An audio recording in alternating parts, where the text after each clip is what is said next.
developers dimanapun berada, kita jumpa lagi dalam acara Cafe Kode.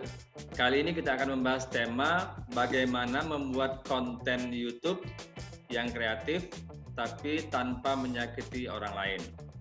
Nah, kita sumber dari kejadian beberapa waktu yang lalu, ada seorang YouTuber yang membuat konten pembagian sembako, tetapi ternyata zonk. Jadi isinya tidak sesuai yang diharapkan.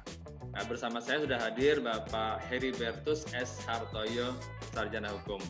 Dia akan mengulas bagaimana membuat konten kreatif tapi tidak melanggar hukum, tidak membuat orang sakit hati. Nah, karena masih dalam suasana PSBB, kita masih menggunakan Zoom Cloud Meeting untuk pembuatan materi Cafe Kode kali ini. Seperti apa pembahasannya? Stay tune terus di cafecodebibu.com setelah yang satu ini.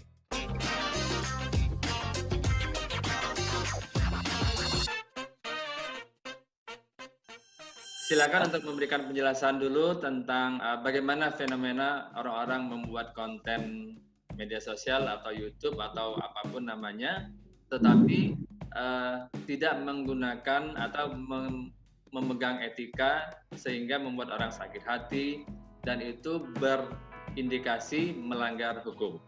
Silakan. Selamat siang semuanya, Mas Edi, gimana kabar? Long time no see kita berjumpa lagi di sini, dan ini masih dalam suasana Idul Fitri sebetulnya ya.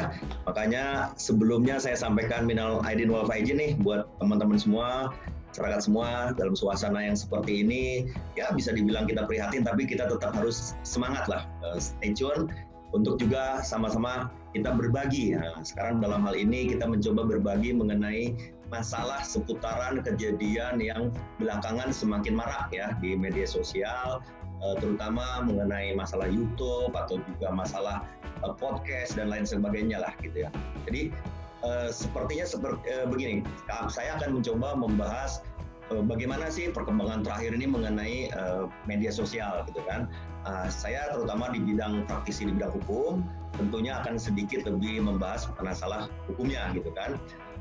Begini, akhir-akhir ini memang dunia teknologi ini tidak bisa dibendung ya, begitu maju pesat, begitu banyak dampak positif yang kita dapatkan gitu kan. Nah, tetapi di balik dampak positif yang kita dapatkan juga mengancam dampak negatif yang bisa kita terima gitu. Jadi disinilah peran dari kita yang harus juga selalu mengingatkan lah mungkin ya mengenai adanya rambu-rambu di dunia teknologi ini ya, medsos ini gitu kan.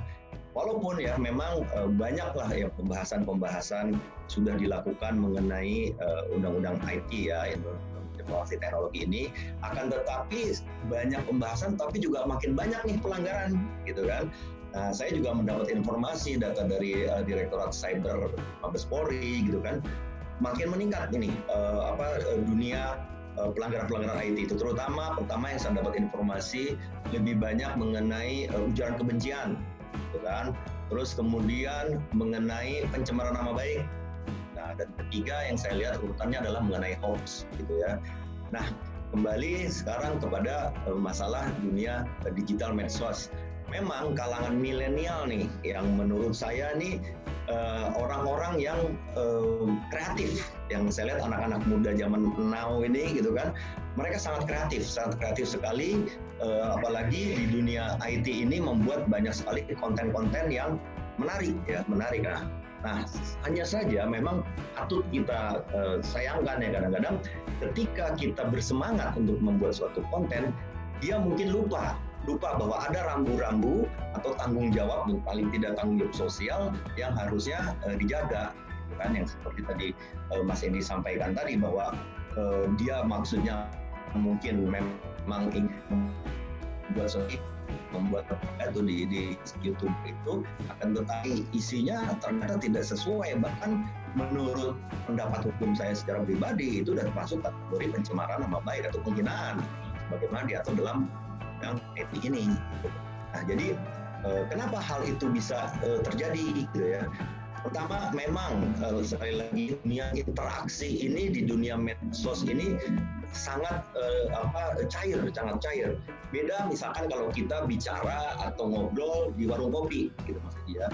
Kalau kita bicara di warung kopi, ketika kita yang disampaikan itu kan menjadi hangus begitu aja gitu. Nah, tapi kalau kita mulai masuk ke dalam dunia digital, dunia teknologi, itu terekam secara permanen.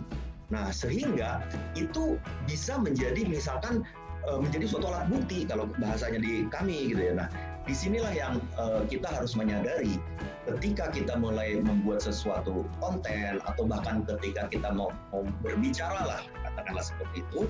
Pertama kita harus menyadarin gitu bahwa kita lagi bicara di mana nih gitu kan. Di dunia medsos misalkan. Ini ingat bahwa pembicaraan kita tuh harus juga mempunyai nilai-nilai yang bisa dinilai secara positif. Ya, di sinilah yang memang lagi-lagi kadang-kadang namanya anak muda gitu suka lupa gitu bahwa ini asik nih untuk membuat sesuatu yang beda. Betul, beda atau kontroversi lah katakanlah gitu. Kadang itu suatu menarik di dunia pers terkenal. Bad news is a good news gitu ya. Tapi ini hati-hati gitu bahwa lagi-lagi di sini ada undang-undang IT yang mengawasinya. Mungkin itu sedikit pembuka dari saya dulu, Mas Edi, pancingan dari saya. Gitu. Ya, jadi walaupun kita pengen kreatif, tapi tetap mematuhi rambu-rambu sosial, rambu-rambu hukum yang ada ya, Mas Edi. Betul. Jadi gini, kalau boleh sedikit saya jelaskan mengenai Undang-Undang IT, terutama yang banyak dilanggar yaitu mengenai pasal 27. Pasal 27 itu ada terdiri dari 3 ya. Pertama mengenai setiap orang dengan sengaja dan atau tanpa hak mendistribusikan dan atau mentransmisikan dan atau membuat dapat diaksesnya informasi elektronik dan atau dokumen elektronik yang memiliki muatan yang melanggar kesusilaan, gitu kan. Terus kemudian setiap orang dengan sengaja dan tanpa hak mendistribusikan dan atau mentransmisikan dan atau membuat dapat diaksesnya informasi elektronik dan atau dokumen elektronik yang memiliki muatan perjudian. Ini jarang sih memang.